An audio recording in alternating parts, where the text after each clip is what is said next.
요즘 들어 자주 뵙게 되네요, 여기서. 목사님이 지금 출타 중이셔서 또 귀하신 또 말씀을 전할 수 있는 또 기회를 얻게 됐습니다. 하나님께 영광 돌리고, 이 시간은 의롭다 하심을 받은 삶이라는 제목으로 오늘 말씀 한번 나누고자 합니다. 미리 우리 통역하시는 분께 양해를 구할 것은, 제가 가끔 애드립을 칠 생각이 오니 양해하셔서 트랜슬레이션을 해주시면 감사하겠습니다. 자, 의롭게 되기 위해서는 믿음이 필요합니다. 그죠? 근데 이제 아브라함에게 하나님께서, 아브라함이 하나님이 말씀하시는 것을 믿으니 이것을 의로 여기셨다, 이렇게 말씀하셨어요. 자, 오늘 또 히브리서 11장 1절에서 2절 말씀을 보면, 믿음은 바라는 것들의 실상이요 보지 못하는 것들의 증거다, 이렇게 말씀하고 있습니다. 이 말은 무슨 말이냐면, 믿음이라는 것은 미래에 일어나고 확신된 것들을 현재로 가져와서 되어질 것이라고 여기며, 또한 우리가 눈에 보이지 않는 것을 우리 눈에 보이는 것처럼 더 확실하게 믿는 것이다, 이렇게 얘기할 수 있습니다. 이게 믿음입니다. 여러분, 가끔 그렇게 하잖아요. 나한테 보여줘봐. 어릴 때 그런 얘기해요. 믿기 위해서는 보여달라 하잖아요. 그죠? 근데 오늘 이 말씀은 보이지 않는 것을 보는 것보다 더 확실하게 하는 그런 그 선언이 믿음이라고 얘기합니다. 우리가 3차원의 세계에 살고 있지만 이 믿음이라는 건 4차원의 세계입니다. 우리 생각으로 설명할 수가 없는 것입니다. 여러분, 이렇게 믿음을 가지고 산 우리 성경에서 많은 인물들이 있습니다. 우리가 쭉 나열을 해보면, 아벨은 가인보다 더 나은 제사를 드림으로 하나님께 의로운 그러한 증거를 얻었습니다. 또한 에녹은 죽음을 보지 않고 또 옮겼는데, 그가 죽기 전에는 하나님을 기쁘시게 하는 자라고 하는 증거를 받았습니다. 노아도 120년 가까이 방주를 지으면서 무리 심판을 대비해서 또 하나님의 신실한 그 믿음을, 그 삶을 통해 보여줬고, 또 기생 라합은 여루기성에서 이스라엘의 그 정탐꾼을 숨겨줌으로 말미암아서 믿음으로 온 성이 멸망당했는데 그 가족이 구원받음 얻은 사건들이 있습니다. 다니엘과 세 친구들은 사자굴에 던져짐을 당했으나 믿음으로, 하나님의 의지함으로 해를 당하지 않고 무사할 수 있었습니다. 마지막으로 믿음으로 아브라함은 부르심을 받고 순종하면서 나아갔는데, 나아갈 바를 알지 못하고 나아갔습니다. 믿음은 때로는 무모한 것 같이 느껴질 수 있지만, 그것이 하나님의 말씀으로 인한다면 반드시 하나님께서는 그것을 실행하실 거라고 믿습니다. 오늘 특별히 아브라함의 삶을 통해서 믿음과 의롭게 됨에 대해서 한번 살펴보도록 하겠습니다. 아브라함은 그날 75세 때에 그 아비 집을 떠나서 하나님께서 보여주시는 약속의 땅으로 여정을 시작했습니다. 그런데 하나님께서 아브라함에게 너로 큰 민족을 이루고 너를 창대케 하고 너로 인하여 모든 족속이 복을 받을 것이다. 하늘을 별을 보라. 너의 자손이 이렇게 하늘의 뭇별과 같으리라. 라는 그런 약속의 말씀을 받았는데, 이게 삶 가운데서 생각처럼 그렇게 빨리 이루어지지 않았습니다. 세월이 갈수록 아브라함과 사라에게는 하나님의 말씀은 점점 성취될 기미가 없는 그런 약속이 되어가고 있었습니다. 그래서 그들은 견디다 못해 인간적인 방법을 사용하여서 또 사라의 요정 하가를 통해 그들의 후사가 될 이스마엘을 얻었습니다. 물론 그도 아브라함의 자녀로서 축복을 받았지만 당연히 약속의 자녀는 될 수가 없었습니다. 여러분, 아브라함은 그날 75세의 약속을 받아서 나이 100세가 되어야 겨우 이삭을 얻었습니다. 하늘의 뭇별과 같은 자손이 아니라 하나를 얻는데 25년이 걸렸습니다. 이런 25년이라는 기간은 불신을 가져다 주기에 충분한 시간입니다. 여러분도 아브라함과 사라와 같은 그런 불확신을 여전히 경험하고 있을 거라고 생각합니다.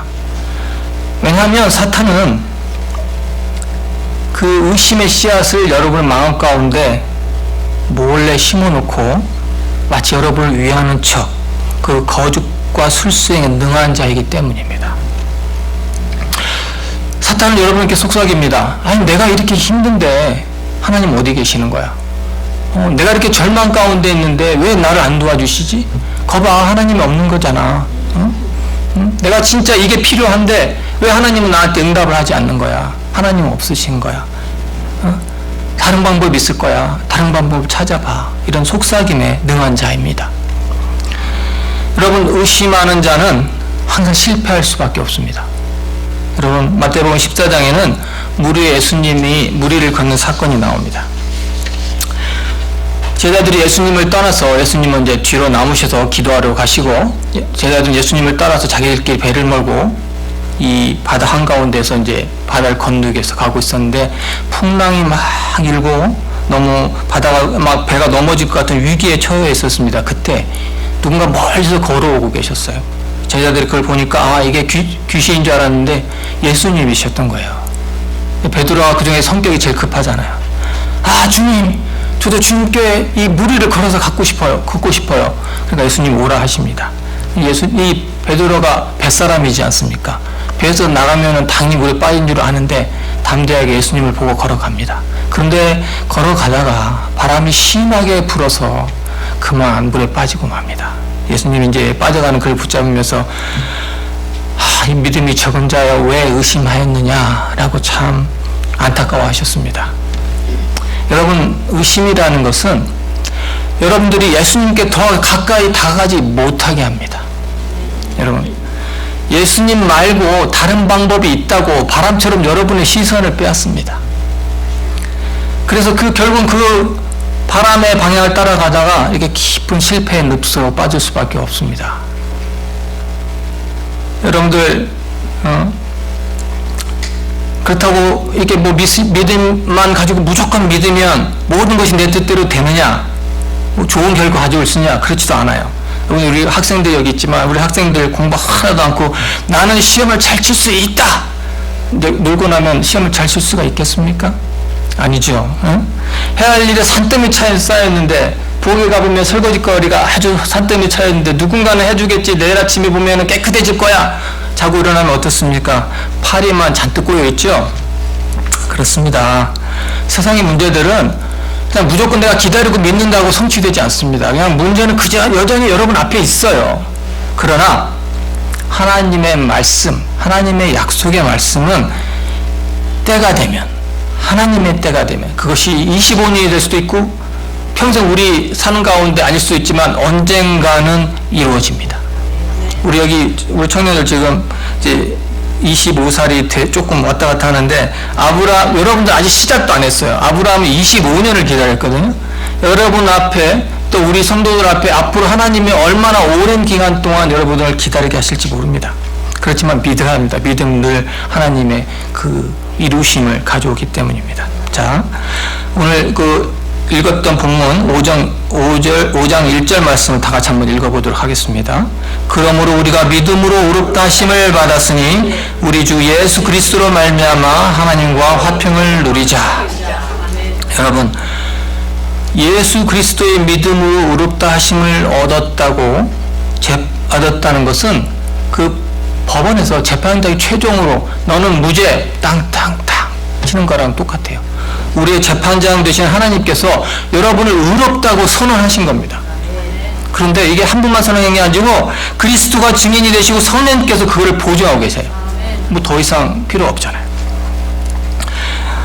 여러분들, 원래 돌아보면은 여러분들 이러한 자격을 가질 수 없는 존재입니다. 왜냐하면 하나님께서는, 여러분들은 아무런 상관없이 살다가, 하나님과 아무런 상관없이 살다가 죽어도 하나도 이상할 거 없는 이방인에 불과했어요.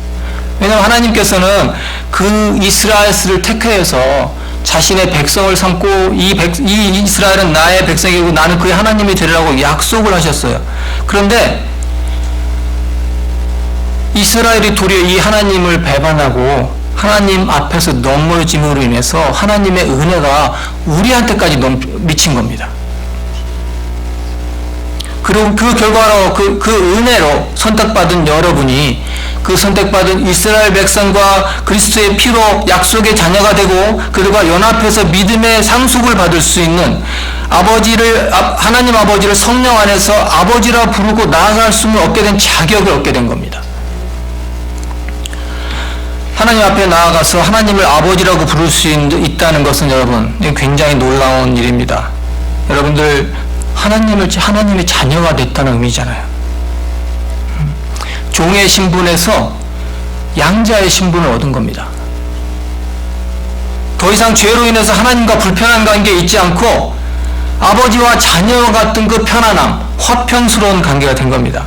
여러분들 하나님의 자녀가 되면 그 안에서 예수 그리스도의 주신 그 평안을 얻을 수 있습니다. 여러분 요한복음 14장 27절 말씀에 보면 평안을 너희에게 끼치노니 곧 나의 평안을 너희에게 주노라. 내가 너희에게 주는 것은 세상에 주는 것과 같지 아니하니 너희 마음에 근심하지도 말고 두려워하지도 말라. 이렇게 선언하고 있습니다. 여러분 우리 삶을 돌아보면 우리는 한순간도 걱정 없이 살아갈 수가 없습니다. 여러분 하나의 문제가 이렇게 딱 터져서 야 지금 어떻게 해가지고 해결되나 싶으면 또 다른 것이 툭 터지고 또 이것도 해결하면 또 아주 줄을 서 있습니다. 문제들이 여러분 삶 가운데 여러분들 이런 것들이 다 해결되고 진짜 나한테는 아무 문제가 없고 그냥 편안한 삶이 됐으면 좋겠다. 이게 참 평안일까요? 근데 예수님이 말씀하시는 평안은 이런 평안과는 좀 거리가 멉니다. 세상의 걱정거리나 문제거리들이 해결돼서 아무 문제가 나에게 일어나지 않는 이게 평안이 아닙니다. 여러분 삶 가운데 두렵거나 걱정이 되는 순간이 있습니까? 여러분 삶 가운데 예수님을 잃게 될까봐 걱정해 보신 적 있습니까? 여러분의 삶 가운데서 예수님이 사라져버리면 어떡하나 하는 염려를 해본 적이 있습니까? 오늘 예수님과 함께 계셨던 제자들이 그랬습니다. 예수님이 이 제자들을 버려두고 승천하시려고 생각하니까 마음에 너무 염려가 되시는 겁니다. 이 목자 없는 양 같은 제자들. 그래서 제자들이 겪게 될 그 상실감, 예수님이 더 이상 그들과 계시지 않는다.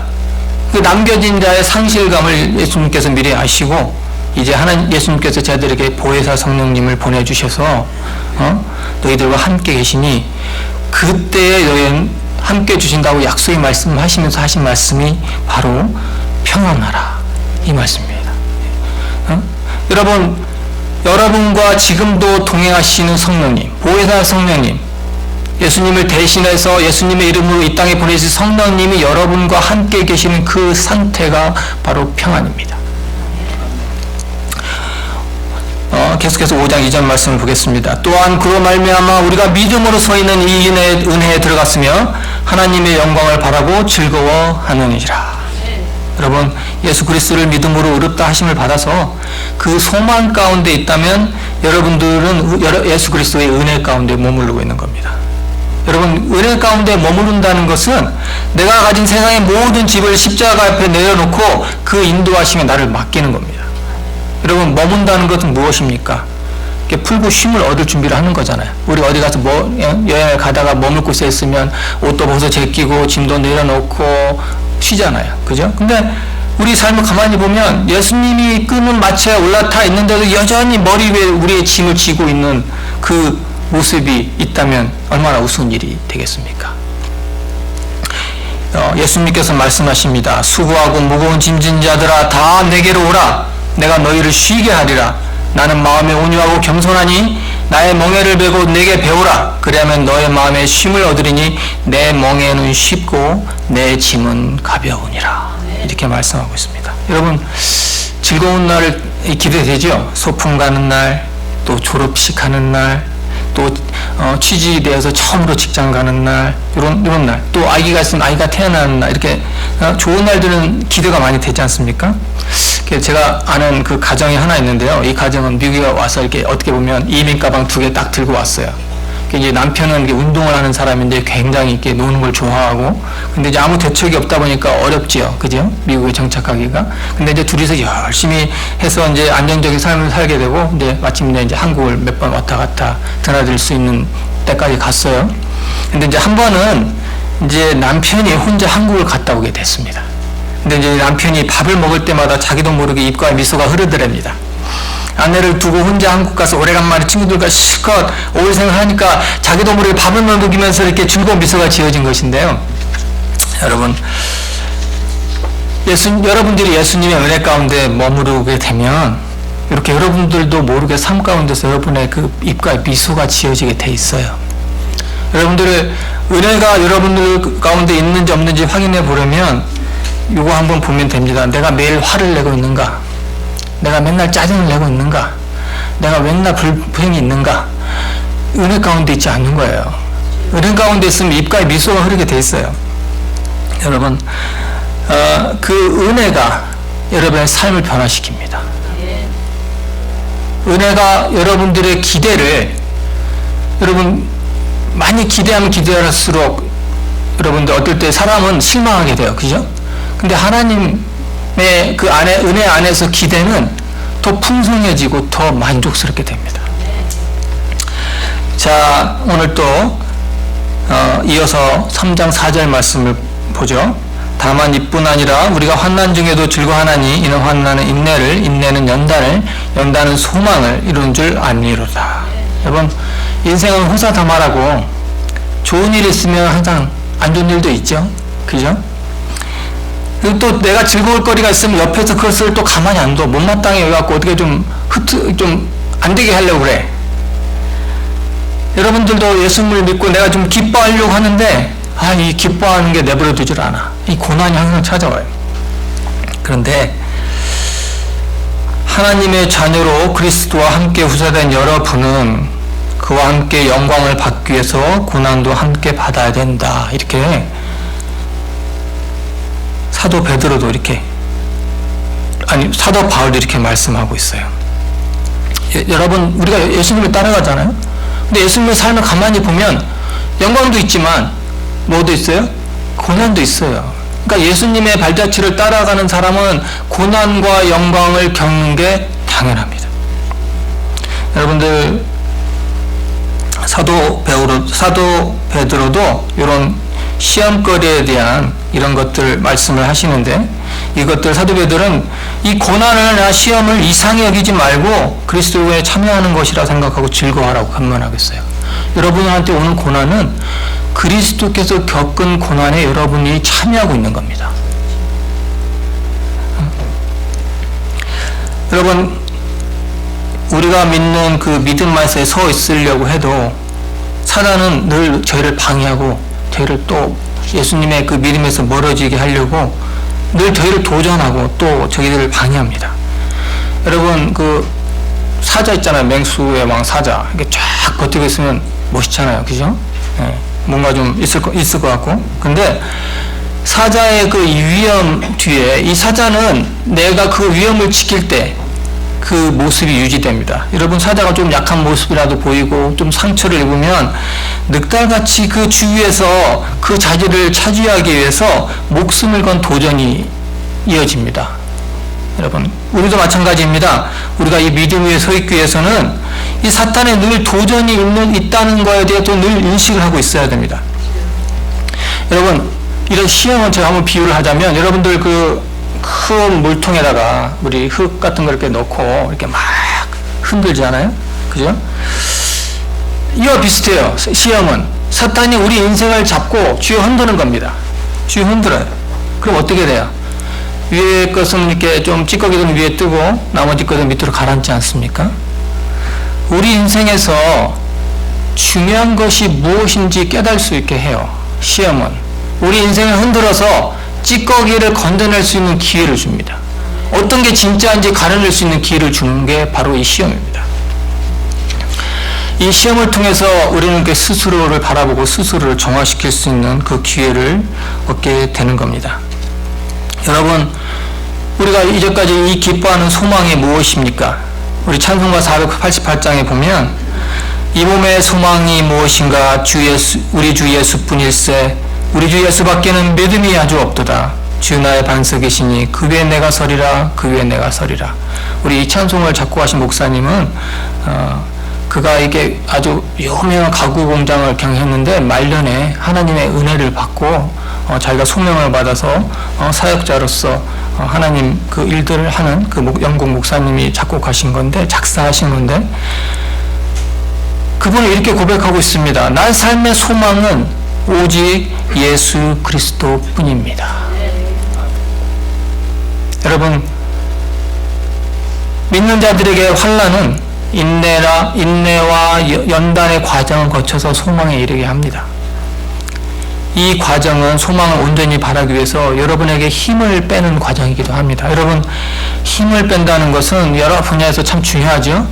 우리 음악 하시는 분들, 특히 뭐 악기를 연주하시는 분들은 힘 빼는 데 시간 다 바쳐요. 그죠? 힘 빼는 게 말처럼 쉽지 않습니다. 우리 운동 좋아하시는 분, 골프 좋아하시는 분, 힘을 빼야 뒷땅을 안 치잖아요. 그죠? 힘 빼는 게 말처럼 쉽지 않습니다. 그런데 환난은 여러분의 어깨에 힘을 빼고 겸손한 마음과 낮은 자세로 예수 그리스도의 십자가의 강함으로 나아가게 하는 기회를 제공합니다.